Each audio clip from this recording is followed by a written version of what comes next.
दोस्तों, मैं अर्जुन परिहार आप सभी का स्वागत करता हूं परिहार पाठशाला की इस नई क्लास में। जैसा कि आप जानते हैं कि कंप्यूटर की सीरीज़ चल रही है और कंप्यूटर सीरीज़ में आज है क्लास नंबर 17। जो करंटली टॉपिक चल रहा है वो चल रहा है नेटवर्किंग डिवाइसेस। ठीक है, कंप्यूटर नेटवर्किंग जो है वो टॉपिक चल रहा था आपका। और दोस्तों, अगर आप पहली बार इस चैनल पे आए हैं तो चैनल को कीजिए सब्सक्राइब और प्लेलिस्ट में जाके चेक कीजिए, आपको रीजनिंग और कंप्यूटर की सारी क्लासेस ऑलमोस्ट मिल जाएंगी वहाँ पे। और पी वाई क्यूज़ जो है वो भी आपको कुछ पी वाई क्यूज़ ईवीएस से रिलेटेड वहाँ पे मिल जाएंगे, आप जाके चेक कर लीजिए। इन केस आप मेरे साथ सोशल मीडिया पे जुड़ना चाहते हैं तो this is my Instagram ID। तो चलिए शुरू करते हैं आज का टॉपिक। जैसे आप जानते हैं कि नेटवर्किंग चैप्टर जो वो चल रहा है और नेटवर्किंग में आज है क्लास नंबर 4 मेरे ख्याल से। तो आज का जो टॉपिक है दैट इज़ नेटवर्किंग डिवाइसेस। आज हम देखेंगे कि किन किन डिवाइसेस का हम इस्तेमाल करते हैं कंप्यूटर नेटवर्क्स में। तो सबसे पहला है यहाँ पे modem. Modem stands for modulator demodulator, कभी कभी इसकी एब्रीविएशन ही पूछी जाती है। अब मॉडेम की ज़रूरत क्यों होती है वो देखिए ज़रा। यहाँ पे आपके कंप्यूटर में आपको कोई मैसेज, मान लीजिए आपको कोई मैसेज जो है वो सेंड करना है दूसरी जगह पे। जैसे मोबाइल में ही आप देख लीजिए कि मोबाइल से हमें कोई मैसेज सेंड करना है। जैसे मान लीजिए अगर मैं अमृतसर में हूँ तो जैसे आप वहाँ पे पढ़ रहे हो तो मैसेजेस किस प्रकार से सेंड होते हैं। जैसे मैंने आपसे कहा था कि इस कंप्यूटर को तो खाली 0101 ये सब चीज़ें समझ आती हैं। इस सिग्नल को कहा जाता है डिजिटल सिग्नल। क्या कहा जाता है? Digital signal. लेकिन जो सिग्नल हम सेंड करते हैं चाहे वो वायर्स पे करते हैं या किसी वायरलेसली करते हैं, तो ऐसे में जो सिग्नल होता है वो होता है एनालॉग सिग्नल। कौन सा सिग्नल होता है? Analogue signal. एनालॉग सिग्नल आपको पता होगा, जैसे साइनोसाइडल। ठीक है, ये सारे सिग्नल्स क्या होते हैं? एनालॉग सिग्नल्स होते हैं। तो कहीं ना कहीं हमें क्या करना पड़ेगा, जब हम डेटा ट्रांसमिट करेंगे तो उस समय हम डिजिटल सिग्नल को कन्वर्ट करेंगे किस में? एनालॉग सिग्नल में। किस में कन्वर्ट करेंगे? एनालॉग सिग्नल में। और जब हम डेटा को रिसीव करेंगे तो उस समय तो रिसीवर पे क्या आएगा? एनालॉग सिग्नल आएगा ना। लेकिन एनालॉग सिग्नल तो हमारा कंप्यूटर समझता नहीं है, तो उस एनालॉग सिग्नल को हमें कन्वर्ट करना पड़ेगा किस में? डिजिटल सिग्नल में, ताकि हमारे कंप्यूटर उसको समझ सके और बाद में हम उसको रीड कर सकें। तो जब हम डिजिटल सिग्नल को कन्वर्ट करते हैं एनालॉग सिग्नल में या फिर एनालॉग सिग्नल को कन्वर्ट करते हैं तो ऐसे में इस्तेमाल होता है मॉडेम का इस्तेमाल होता है। और इस प्रोसेस को, जो डिजिटल सिग्नल को कन्वर्ट कर रहा है एनालॉग सिग्नल में, इस प्रोसेस को कहते हैं मॉड्यूलेशन। क्या कहते हैं? मॉड्यूलेशन। जब हम एनालॉग सिग्नल को कन्वर्ट करते हैं वापस डिजिटल सिग्नल में, इस प्रोसेस को कहते हैं डीमॉड्यूलेशन। इसलिए ये सारे काम कौन करता है? मॉडेम करता है। इसलिए मॉडेम को क्या कहा जाता है? मॉड्यूलेटर और डीमॉड्यूलेटर। जैसे मैंने आपको कहा भी है यहाँ पे कि एनालॉग सिग्नल को ये कन्वर्ट करता है डिजिटल सिग्नल में और डिजिटल सिग्नल को कन्वर्ट करता है एनालॉग सिग्नल में। यहाँ से एरो मैंने इस प्रकार से बनाई है, यहाँ पे देख सकते हैं कि डिजिटल सिग्नल को जब एनालॉग सिग्नल में कन्वर्ट करेगा तो उसे कहेंगे मॉड्यूलेशन, और जब एनालॉग सिग्नल से डिजिटल सिग्नल पे जाएंगे तो उसे कहेंगे डीमॉड्यूलेशन। तो मॉडेम का क्या फंक्शन होता है? ये कन्वर्ट करता है सिग्नल को फॉर डेटा ट्रांसमिशन और टेलीफोन लाइंस। समझ गए आप मॉडेम का क्या फंक्शन है। दूसरा नेटवर्किंग डिवाइस है यहाँ पे राउटर बेसिकली क्या करता है? एक इंटर नेटवर्किंग डिवाइस है। अगर आपके घर में वाईफाई लगा है तो जो एक बॉक्स सा लगा होता है, उस बॉक्स को ही क्या कहते हैं? राउटर कहते हैं या रूटर कहते हैं। बेसिकली राउटर ही कहते हैं। तो ये एक राउटर क्या है? एक इंटर नेटवर्किंग डिवाइस है। इंटर नेटवर्किंग डिवाइस का क्या मतलब है कि आपके जो होम का नेटवर्क, जो आपके घर का नेटवर्क है, उस नेटवर्क को ये कनेक्ट करता है किसके साथ? इंटरनेट के साथ। किसके साथ कनेक्ट करता है? इंटरनेट के साथ। इंटरनेट किसकी एग्जांपल है? वाइड एरिया नेटवर्क की। किसकी एग्जांपल है? वाइड एरिया नेटवर्क की। ये सब चीज़ें कौन कनेक्ट कर रहा है? ये कनेक्ट कर रहा है राउटर। कौन कनेक्ट कर रहा है? राउटर। इसीलिए राउटर को कहा जाता है इंटर नेटवर्किंग डिवाइसेस। ये काम राउटर भी करेगा, ये काम स्विच भी करेगा। ठीक है ना, एक डिवाइस से दूसरे डिवाइस के साथ कनेक्ट करेगा। यही काम हब भी करेगा, अभी हम आगे जाके पढ़ेंगे। ठीक है, तो देखिए यहाँ पे राउटर जो है वो एक इंटर नेटवर्किंग डिवाइस है। It connects multiple networks together. जैसे एग्जांपल है यहाँ पे होम नेटवर्क को कनेक्ट किया है यहाँ पे इंटरनेट के साथ। होम नेटवर्क की एग्जांपल क्या है यहाँ पे, लोकल एरिया नेटवर्क को किसके साथ कनेक्ट कर रहा है, वाइड एरिया नेटवर्क के साथ, क्योंकि मैंने कहा आपसे कि इंटरनेट जो है that is an example of wide area network. अब ये जो राउटर है आपका जो आपके घर पे लगा है वो क्या करता है बेसिकली, वो करता है कि ये जो आपके डेटा पैकेट्स होते हैं, डेटा पैकेट्स का मतलब है मैसेज, डेटा पैकेट्स का क्या मतलब है, message, it routes messages between different network based on IP addresses, this is very important point। ठीक है, यहाँ पे जो भी डेटा पैकेट्स की राउटिंग होती है वो किस पे आधारित होती है, वो आपके IP एड्रेसेस पे आधारित होती है। इनफैक्ट जो आपका राउटर है ये आपको, अगर आपको याद होगा मैंने पहली वाली क्लासेस में बताया था आपको, ये जो आपका राउटर है ये दो चीज़ें करता है। एक तो आपको ये लोकल IP एड्रेस प्रोवाइड करता है, एक एक उसी का एक पब्लिक आईपी एड्रेस भी प्रोवाइड करता है, और लोकल आईपी एड्रेस आपके मोबाइल पे असाइन होता है, और जो पब्लिक आईपी एड्रेस होता है जिस भी वेबसाइट को आप एक्सेस करते हो उसके लिए एक आपका पब्लिक आईपी एड्रेस भी जनरेट होता है। ये काम राउटर का होता है।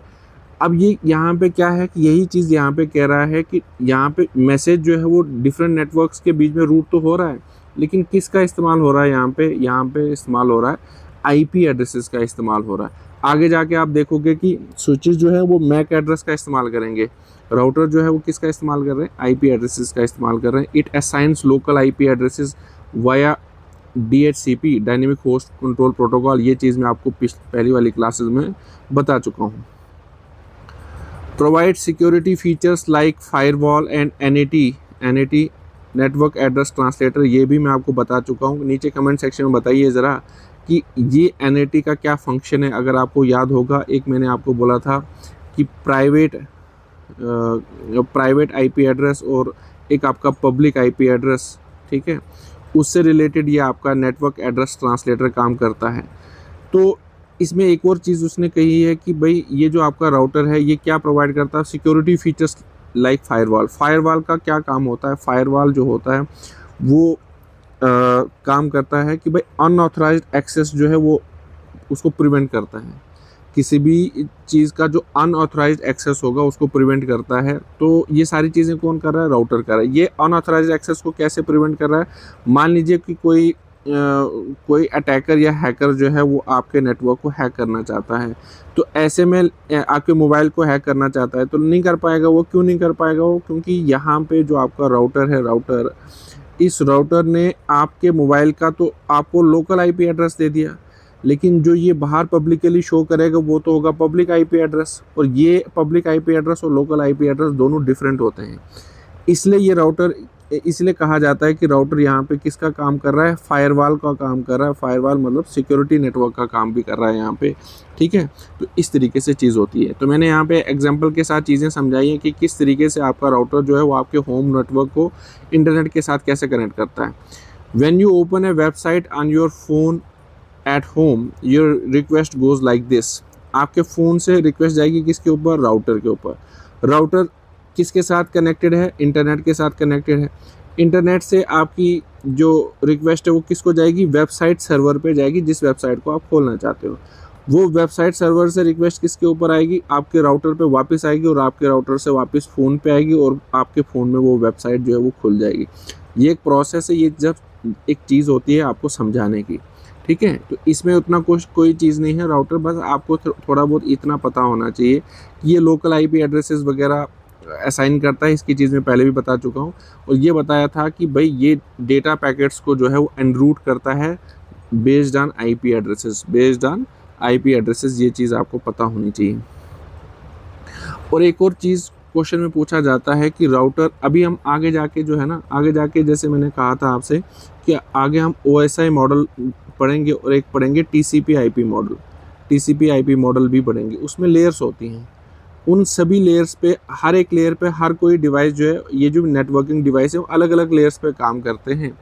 तो यहाँ पे जो आपका राउटर है वो किस लेयर पे काम करता है, वो नेटवर्क लेयर पे काम करता है। जो OSI मॉडल की नेटवर्क लेयर है उस लेयर पे जो है वो राउटर काम करता है, ठीक है। उसके बाद हम पढ़ते हैं स्विच का काम और राउटर का काम एक जैसा है। मैंने क्या कहा, स्विच का काम और राउटर का काम एक जैसा है, लेकिन यहाँ पे जो स्विच है, स्विच वो नेटवर्क को किस बेसिस पे आइडेंटिफाई करता है, वो आइडेंटिफाई करता है मैक एड्रेसेस के बेसिस पर, ठीक है। अब वहाँ पे क्या हो रहा था, राउटर क्या कर रहा था, आपके होम नेटवर्क को, होम नेटवर्क बोले तो LAN, लोकल एरिया नेटवर्क को कनेक्ट कर रहा था किसके साथ, वाइड एरिया नेटवर्क के साथ कनेक्ट कर रहा था। इस वाले केस में, स्विच वाले केस में ऐसा नहीं होता है। स्विच वाले केस में क्या है, ये फोकस करता है सिर्फ लोकल एरिया नेटवर्क पर, मतलब लोकल एरिया नेटवर्क में ही जो डिवाइसेस, एक डिवाइस दूसरे डिवाइस के साथ कनेक्टेड है, वहाँ पे स्विच का इस्तेमाल होता है। और स्विच का इस्तेमाल तो होता ही होता है, लेकिन किस बेसिस पे यहाँ पे आइडेंटिफिकेशन होती है नेटवर्क की, मैक एड्रेस के बेसिस पर। ये बड़ा ही इंपॉर्टेंट पॉइंट है। मैक एड्रेस मतलब मशीन एड्रेस, ये सब चीज़ें मैं आपको बता चुका हूँ कि 48 बिट्स का होता है।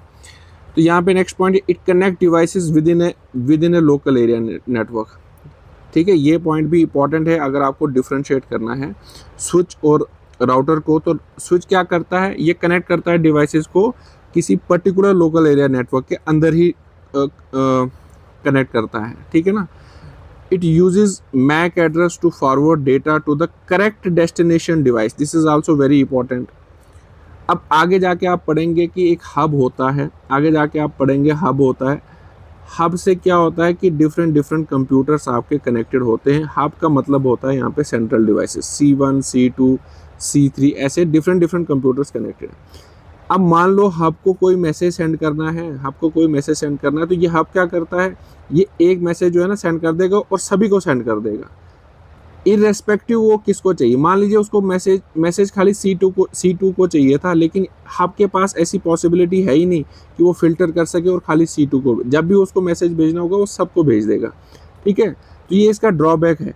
लेकिन राउटर के स्विच के केस में ऐसा नहीं होता। स्विच के केस में अगर मैं हब की जगह यहाँ पे स्विच लगा लूँ तो स्विच क्या करेगा, मान लो अगर C2 को ही मुझे मैसेज भेजना है तो वो खाली C2 को ही मैसेज भेजेगा। तो ऐसे वाले केस में क्या होगा, जो पहले नेटवर्क ट्रैफिक जैम क्रिएट हो रहा था, वो जो नेटवर्क ट्रैफिक जैम है वो इस वाले केस में, स्विच वाले केस में नहीं होगा, लेकिन हब वाले केस में वो होगा। वही चीज़ यहाँ पे ये कह रहा है कि इट यूजेस मशीन एड्रेस। क्यों, क्योंकि जब अब हर एक कंप्यूटर का एक अपना मशीन एड्रेस है। सिंस इस स्विच के पास हर एक कंप्यूटर का मशीन एड्रेस है, तो ये जिस डेस्टिनेशन पे भेजना होगा उस डेस्टिनेशन को ये डायरेक्टली फॉरवर्ड कर सकता है, ठीक है। बस ये पॉइंट जो है वो आपको याद रखना है। किस लेयर पे ऑपरेट करता है OSI मॉडल की, किस लेयर पे ये ऑपरेट करता है, डेटा लिंक लेयर पे। किस पे ऑपरेट करता है, डेटा लिंक लेयर पे। ये चीज़ आपको याद ही रखनी पड़ेगी, इसका कोई अल्टरनेटिव नहीं है। हालांकि जब OSI मॉडल हम पढ़ाएंगे तो तब उसको थोड़ा बहुत ईजी करने की कोशिश करेंगे हम। जो आपका स्विच है वो एक यूनिकास्टिंग डिवाइस है। आप ज़रा नीचे कमेंट सेक्शन में मुझे बताएंगे कि एक यूनिकास्टिंग डिवाइस से आप क्या समझते हैं, एक ब्रॉडकास्टिंग डिवाइस से आप क्या समझते हैं, और एक मल्टीकास्टिंग डिवाइस से आप क्या समझते हैं। इनके बारे में थोड़ा कमेंट सेक्शन में बताइए। स्विच एक यूनिकास्टिंग डिवाइस होती है। स्विच जो है वो क्या होती है, यूनिकास्टिंग डिवाइस होती है। इनफैक्ट मैं आपको बताना चाहता हूँ दोस्तों, जितने भी नेटवर्किंग डिवाइसेस हैं एक्सेप्ट हब, और आगे जाके हम रिपीटर पढ़ेंगे, इन दो नेटवर्किंग डिवाइसेस को छोड़ के बाकी सभी नेटवर्किंग डिवाइसेस में एक फीचर होता है यूनिकास्टिंग का। फीचर क्या होता है, यूनिकास्टिंग का। हब और रिपीटर ऐसी दो नेटवर्किंग डिवाइसेस होते हैं जिसमें यूनिकास्टिंग का फीचर नहीं होता है, ठीक है। अगर मैं यहाँ पे स्पीड की बात करूँ या परफॉर्मेंस की बात करूँ तो स्विच की जो स्पीड होती है वो राउटर से ज़्यादा तेज़ होती है, ठीक है। वो राउटर से क्या होती है, ज़्यादा तेज़ होती है, क्योंकि स्विच जो है वो एक लोकल एरिया नेटवर्क पे ही काम करता है। राउटर जो है आपका वो लोकल एरिया नेटवर्क को कनेक्ट करता है किसके साथ, वाइड एरिया नेटवर्क के साथ, इसलिए इसकी स्पीड जो है वो थोड़ी स्लो पड़ जाती है। इस तरीके से आप इस चीज़ को समझ सकते हैं, ठीक है। तो स्विच की बात होगी यहाँ पे। अब हम बात करते हैं हब की, ठीक है। हब बेसिकली होता क्या है यहाँ पे, जैसे मैंने अभी आपको यहाँ पे एग्जांपल दी थी कि हब के एग्जांपल में हब के एग्जांपल में अभी आपको दे चुका हूँ यहाँ पे कि सेंट्रल डिवाइस होगा, यहाँ पे एक हब होगा। हब का मतलब कोई भी सेंट्रल डिवाइसेस, ठीक है ना, यहाँ पे कोई भी सेंट्रल डिवाइस लगी है। तो इस हब से हो क्या रहा है, यहाँ पे मैसेज जो है वो मैं सेंड कर रहा हूँ, ठीक है ना, मैसेज मैं सेंड कर रहा हूँ। जितने भी डिवाइसेस इस हब के साथ कनेक्टेड होंगे उन सभी डिवाइसेस को मैं यहाँ पे मैसेज सेंड कर सकता हूँ। लेकिन इस हब की क्या दिक्कत है, इसकी ये दिक्कत है कि इसमें फ़िल्टरिंग मैकेनिज़्म नहीं है। मान लीजिए मुझे किसी पर्टिकुलर जैसे C1 को मुझे मैसेज भेजना है, तो इसमें ऐसा कोई फ़िल्टर लगा नहीं है कि मैं डायरेक्टली जाके C1 को मैसेज भेजूँगा। तो ये मैं यहाँ पे जब ब्रॉडकास्ट करूँगा मैसेज, तो वो सभी को मैसेज चला जाएगा, ठीक है? सभी को मैसेज चला जाएगा। इसकी वजह से होता है नेटवर्क ट्रैफिक जैम। ये ड्रॉबैक है किसका? हब का, ठीक है? वही चीज़ें यहाँ पर लिखी हैं। It connects multiple devices in a LAN, यही तो कर रहा है यहाँ पे, मल्टीपल डिवाइसेस को कनेक्ट कर रहा है लोकल एरिया नेटवर्क में, ठीक है? Broadcast data to all connected devices regardless of the destination, ठीक है?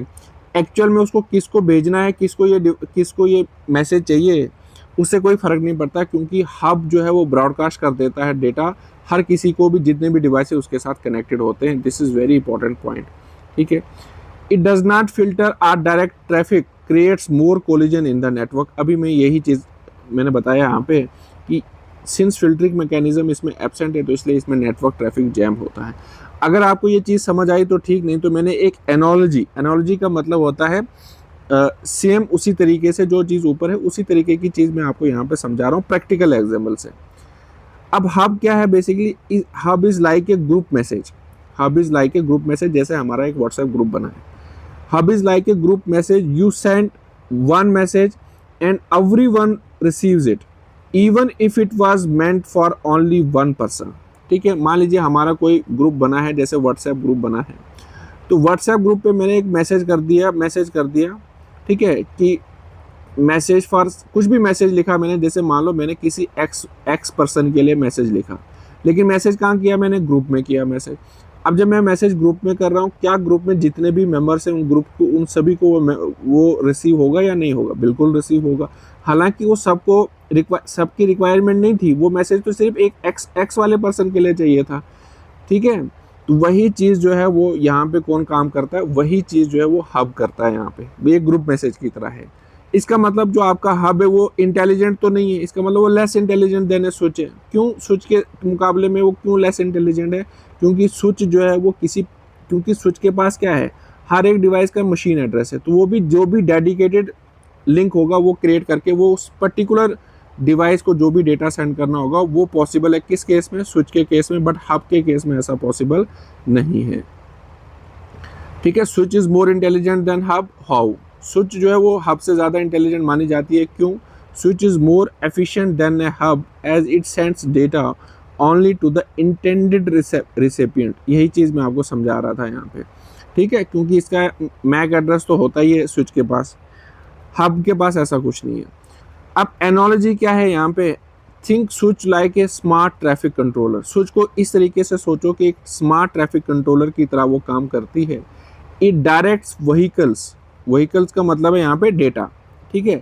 It directs vehicles to the correct address without causing traffic jam, ठीक है? विदाउट काजिंग ट्रैफिक जैम, ठीक है? तो ये एक एनालॉजी है यहाँ पे जो मैंने बताई है आपको स्विच की। ट्रैफिक जैम जो है वो ये किसका फीचर है? ये फीचर जो है वो हब का है, ठीक है? ट्रैफिक जैम क्रिएट करना। अब देखते हैं हम अब दो आगे चीज़ें, एक है ब्रिज, एक है गेटवे। दोनों जो है वो सेम तरीके का काम करते हैं। देखिए, अगर आपको नेटवर्क 1 को नेटवर्क 2 के साथ कनेक्ट करना है, तो ऐसे में आपके पास दो विकल्प हैं। एक विकल्प आपके पास ब्रिज का रहेगा, एक विकल्प आपके पास गेटवे का रहेगा। अब लेकिन कब ब्रिज का इस्तेमाल होगा, कब गेटवे का इस्तेमाल होगा, वो कुछ इस प्रकार से देखिए आप। जब ये दो सिमिलर नेटवर्क्स होंगे, ठीक है ना? जब भी दो सिमिलर टाइप ऑफ नेटवर्क्स होंगे, अगर उन दो नेटवर्क्स को आपस में आपने कनेक्ट करना है तो ऐसे में काम होगा ब्रिज का। लेकिन अगर दो डिसिमिलर टाइप ऑफ नेटवर्क्स होंगे तो ऐसे में काम होगा किसका? गेटवे का। बस यही एक मेन चीज़ है जो आपको समझनी है। अब देखिए यहाँ पे ब्रिज काम क्या कर रहा है? It is use to connect to similar networks. क्या कहा? यही तो कह रहा था मैं यहाँ पे कि दो सिमिलर नेटवर्क्स को आपस में ब्रिज करने का मतलब कनेक्ट करने का काम जो है वो कौन करता है? ब्रिज करता है। ये किस लेयर पे ऑपरेट करता है? It operates on data link layer. ये आपको याद रखने वाली चीज़ है, जो याद रखने वाली चीज़ है वो तो आपको याद रखनी पड़ेगी, ठीक है। अब ब्रिज में क्या होता है? ब्रिज में होता है एक फिल्टरिंग मैकेनिज्म। ब्रिज जैसे स्विच में फिल्टरिंग मैकेनिज्म होता है, उसी तरीके से ब्रिज में भी फिल्टरिंग मैकेनिज्म होता है। ये फिल्टर करता है डेटा को using MAC address, it identifies data is coming from which layer. ये आइडेंटिफाई कर पाता है data is coming from which layer, ठीक है। It helps to reduce traffic through filtering mechanism, ठीक है। देखिए यहाँ पे ये ट्रैफिक को रिड्यूस कर लेता है, क्योंकि यहाँ पे क्या ऑप्शन है आपके पास? फिल्टर कर लेता है मैकेनिज्म को, मतलब फिल्टरिंग मैकेनिज्म का ऑप्शन यहाँ पे आपके पास रहता है। तो जिस बंदे को आपने मैसेज सेंड करना होगा वो पॉसिबल रहता है यहाँ पे। आपको इसमें से ज़्यादा कुछ याद नहीं रखना, एक तो बस आप 2 चीज़ें याद रखो यहाँ पे कि it is use to connect to similar networks और it operates on data link layer, ठीक है। और इसमें थोड़ा बहुत फिल्टरिंग मैकेनिज्म भी होता है, बस इतना सा पॉइंट आपको याद रखना है। एनोलॉजी क्या है इसकी? यहाँ पे a bridge connect to similar roads, roads का मतलब है यहाँ पे lanes, and let only relevant vehicles pass through, ठीक है। मान लीजिए 2 रोड्स को आपने कनेक्ट करना है, ये 2 रोड्स सिमिलर टाइप के रोड्स जो हैं इनको कनेक्ट करने का काम कौन करेगा? ब्रिज करेगा। यहाँ पे कौन करेगा? ब्रिज करेगा यहाँ पे, ठीक है। 2 रोड्स को मैंने कनेक्ट कर देगा, और सिंस इस ब्रिज के पास एक फिल्टरिंग मैकेनिज्म भी है, तो फिर ब्रिज क्या करेगा? जो भी रेलेवेंट डेटा होगा सिर्फ उसी को पास होने देगा, ठीक है, बाकी सभी को पास नहीं होने देगा। ये एक एनालॉजी है यहाँ पे। अब हम बात करते हैं गेटवे की। मैंने अभी आपसे कहा कि जब आप नेटवर्क 1 को नेटवर्क 2 के साथ कनेक्ट करोगे, जब दोनों डिसिमिलर नेटवर्क्स होंगे, तो ऐसे में काम फंक्शन होगा किसका? गेटवे का। It connects to different network using different protocols. अब इसका अपना प्रोटोकॉल होगा, तो जब प्रोटोकॉल का मतलब है यहाँ पे रूल्स, इसको इस तरीके से समझ लो कि यहाँ पे लैंग्वेज अलग है, यहाँ पे लैंग्वेज अलग है। तो अगर आपको इस लैंग्वेज को इस लैंग्वेज के साथ, मतलब यहाँ की बात अगर आपको यहाँ करनी है, तो बीच में तो कोई आपको चाहिए ना जो आपको लैंग्वेज की ट्रांसलेशन कर सके। इसलिए यहाँ पे गेटवे जो है वो प्रोटोकॉल कन्वर्टर का भी काम करता है। प्रोटोकॉल कन्वर्टर बोले तो ट्रांसलेटर का भी काम करता है। किसका काम करता है? ट्रांसलेटर का भी काम करता है यहाँ पे गेटवे, ठीक है। It connects to different network using different protocols also known as protocol converter. इसलिए गेटवे को क्या कहा जाता है? प्रोटोकॉल कन्वर्टर कहा जाता है। It translates one protocol to another, ठीक है। Works on all layers of, this is very important, it works on all layers of OSI model. लेकिन फिर भी अगर ऑल लेयर्स का ऑप्शन ना हो तो इसमें आप लिख सकते हो, अगर एप्लीकेशन लेयर हो, पहले तो आपका होना चाहिए कि it works on all layers of OSI model. अगर ऑप्शन में ऑल लेयर्स नहीं हो तो फिर आपको टिक करना है किस पे? एप्लीकेशन लेयर पे टिक करना है, ठीक है। एनालॉजी क्या है इस चीज़ की? A gateway is like a translator between 2 people speaking different languages. 2 लोग हैं, दोनों लोग जो है वो अलग अलग लैंग्वेजेस जो है वो स्पीक करते हैं, मतलब बोलते हैं। इनको अगर आपस में बात करनी है तो इनको बीच में चाहिए किसका काम? ट्रांसलेटर चाहिए बीच में। तो ये ट्रांसलेटर का काम नेटवर्क के केस में कौन करता है? वो काम करता है गेटवे, ठीक है। इसलिए 2 डिसिमिलर नेटवर्क्स हैं। तो मुझे बताओ स्मार्ट कौन है? ब्रिज ज़्यादा स्मार्ट है या गेटवे ज़्यादा स्मार्ट है? ऑब्वियसली गेटवे ज़्यादा स्मार्ट है। क्यों स्मार्ट है? क्योंकि ये एक प्रोटोकॉल को दूसरे प्रोटोकॉल में कन्वर्ट करता है। ब्रिज भी स्मार्ट है लेकिन सेमी स्मार्ट है, क्योंकि ये आपके डेटा को सिर्फ फिल्टर कर पाता है। स्पीड मुझे बताओ किसकी ज़्यादा होगी? ब्रिज की ज़्यादा होगी या गेटवे की ज़्यादा होगी? ऑब्वियसली यहाँ पे ब्रिज की ज़्यादा होगी, क्योंकि ब्रिज में कौन सा मैकेनिज्म है? फिल्टर मैकेनिज्म है। इसकी वजह से आपकी जो स्पीड है वो ज़्यादा होगी। गेटवे की स्लो क्यों होगी? क्योंकि ट्रांसलेशन करने में टाइम लग जाएगा। ट्रांसलेटर कर रहा है ना, क्योंकि इसको प्रोटोकॉल कन्वर्टर कहते हैं। तो जब ये एक प्रोटोकॉल को दूसरे प्रोटोकॉल में कन्वर्ट करेगा तो कंपेरेटिवली यहाँ पे ब्रिज की स्पीड जो है वो तेज़ होगी, क्योंकि इसमें ऑलरेडी फिल्टरिंग मैकेनिज्म भी है, ठीक है। तो अब आपका लास्ट नेटवर्किंग डिवाइस है, वो है रिपीटर। अब होता क्या है? रिपीटर का काम क्या होता है? मान लीजिए आपने कोई सिग्नल जो है वो ट्रांसमिट किया, यहाँ से मैंने कोई एनालॉग सिग्नल ट्रांसमिट किया, काफ़ी लंबी दूरी पे मुझे ये सिग्नल को सेंड करना था। तो होते क्या है कि जब ये सिग्नल्स ट्रांसमिट होते हैं तो विद टाइम और विद डिस्टेंस ये जो सिग्नल है वो वीक पड़ जाते हैं। क्या हो जाता है, इनको वीक पड़ जाते हैं। वीक पड़ने का मतलब यहाँ पे करप्ट हो जाते हैं। करप्ट का मतलब है यहाँ पे अपनी शेप छोड़ देते हैं, अपनी शेप छोड़ देते हैं। शेप कौन सी, वही एनालॉग वाली, ठीक है ना, अपनी शेप छोड़ देते हैं ये। तो आपका सिग्नल जो है वो डीजनरेट होने लगता है। ऐसे में हम ऐसे डिवाइसेस का इस्तेमाल करते हैं जो इसकी शेप जो है वो दोबारा रीजनरेट कर लेता है। तो कौन सा नेटवर्किंग डिवाइस हम यहाँ पे इस्तेमाल करेंगे, रिपीटर। कौन सा इस्तेमाल करेंगे, रिपीटर। वही चीज़ यहाँ पे कही गई है कि अगर आपको एक नेटवर्क को एक्सटेंड करना है, एक्सटेंड तभी कर पाएंगे ना जब आपका सिग्नल बढ़िया रहेगा। अगर आपको एक नेटवर्क को एक्सटेंड करना है, ठीक है, एक्सटेंड करना है, तो ऐसे में आपको चाहिए repeater. It is use for extending the length of network, ठीक है। It regenerates the signal, this is very important point. It receives a weak या corrupted signal, amplifies is and retransmits it. यही मैं बात कर रहा था यहाँ पे, आपको ये पॉइंट भी याद रखना है। It operates at the physical layer of OSI model, ठीक है। अब मुझे बताओ यहाँ पे कि क्या आपका रिपीटर कोई फिल्टर का काम कर रहा है यहाँ पे, बिल्कुल नहीं कर रहा है। इसका फिल्टर से कोई मतलब नहीं, ये बस आपके सिग्नल को रीजनरेट कर रहा है।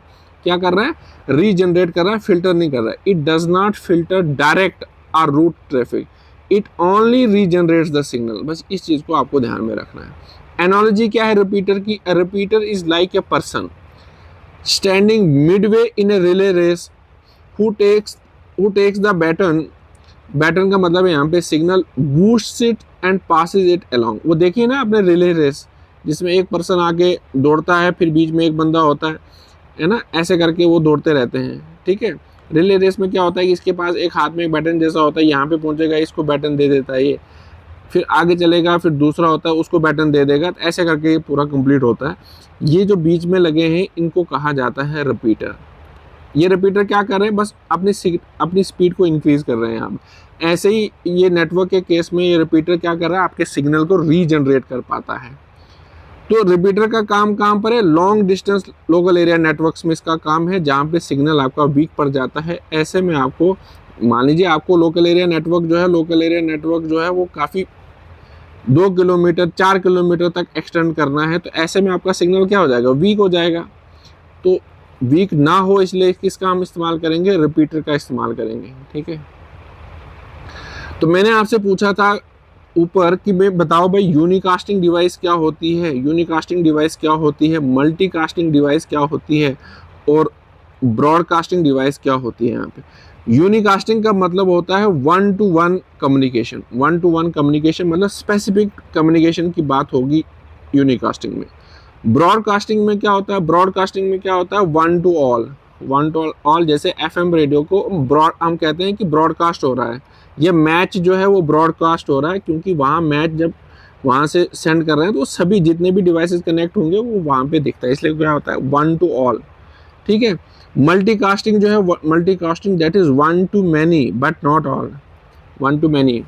नॉट ऑल, ठीक है। इस तरीके से मल्टीकास्टिंग डिवाइस जो है, यूनिकास्टिंग में होता क्या है, data is send to single specific receiver. Unicasting में क्या हो रहा है, डेटा जो है वो सेंड किया जाता है किसी सिंगल स्पेसिफिक रिसीवर को, इसलिए स्विच को क्या कहा जाता है, यूनिकास्टिंग डिवाइस। अगर आपसे पूछेगा कोई कि which of the following networking device is a यूनिकास्टिंग device by default, तो बाय डिफॉल्ट क्या है, स्विच। ऐसा तो मैंने आपसे कहा था कि except hub and repeater all other networking device can do have the property of unicasting. लेकिन अगर आपसे पूछा जाए कि बाय डिफॉल्ट कौन सा नेटवर्किंग डिवाइस है जो यूनिकास्टिंग डिवाइस है, तो वो कौन सा होगा, स्विच होगी, ठीक है। यहाँ पे लिखा भी है मैंने, all networking devices supports unicasting except hub and repeater. तो ये थी क्लास नंबर 17। आई होप आपको क्लास में थोड़ा सा मज़ा आ रहा होगा, ठीक है। थोड़ा सा डीप ज़रूर है, लेकिन आपको देखिए सारा जो खेल है वो 2-3 नंबर्स का होता है, ठीक है। 20 क्वेश्चंस अगर आएंगे तो 20 में से 10-15 तो ईजी क्वेश्चन होंगे, तो सारे ही कर लेंगे। सारा गेम जो होता है वो 3-4 क्वेश्चंस का होता है, उन्हीं 3-4 क्वेश्चंस की मेहनत यहाँ पे चल रही है। तो आई होप आपको मज़ा आ रहा होगा पढ़ने में। Thank you so much, see you in some other class, thank you.